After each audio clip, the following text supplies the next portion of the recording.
আজি আম খাবলৈ গৈ আমাৰ লগত এনেকুৱা হ'ব বুলি ভবা নাছিলোঁ ৰাইজ। নমস্কাৰ ৰাইজ, মোৰ নাম অনুপম আৰু মই অন্যতা মানি বুলি ক'লে আপোনালোকক স্বাগতম জনাইছোঁ। এতিয়া আমি আম খাব গৈ আছোঁ। মোৰ লগৰকেইটা তাত ৰখি আছে বাৰু, মই এতিয়া অকলে যাওঁ এপাক। তো আপোনালোকক ভিডিঅ'ত দেখাইছোঁ, তোমালোকে চাই থাকক। লগৰকেইটাই এইটো ঘৰত ৰখি আছে, এতিয়া মই এটা গৈ আছোঁ খোজকাঢ়ি।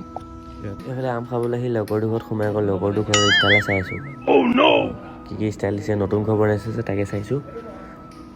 বাকীবোৰ পাতিছোঁ। এইফালে এতিয়া আম খাব গৈছোঁ। আম খাবলৈ গৈ পেলাই লগৰকেইটা আছে, লগৰকেইটাৰ লগত গৈছোঁ। মুখত আৰু মোৰ বিস্কুট সোমাইছে, সেইটো কাৰণে কথা ক'ব মানে।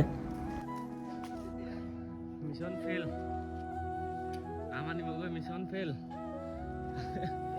মিছন ফেইল না? Mission fail Tutu. মজা লাগিলে দেৱা খাই।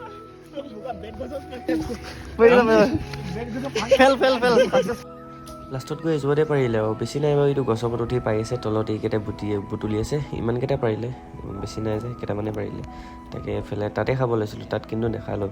তাত পানী চানী নাই যে ধুবলৈ, সেইটো কাৰণে লগৰটোৰ ঘৰতে আহিলোঁ। আহি গৈ কুটি কৰি খাওঁ। যদি ভিডিঅ'টো ভাল লাগিলে লাইক কমেণ্ট আৰু লগতে ছাবস্ক্ৰাইব কৰিব নাপাহৰিব। আজিলৈ আহিছোঁ, বাই।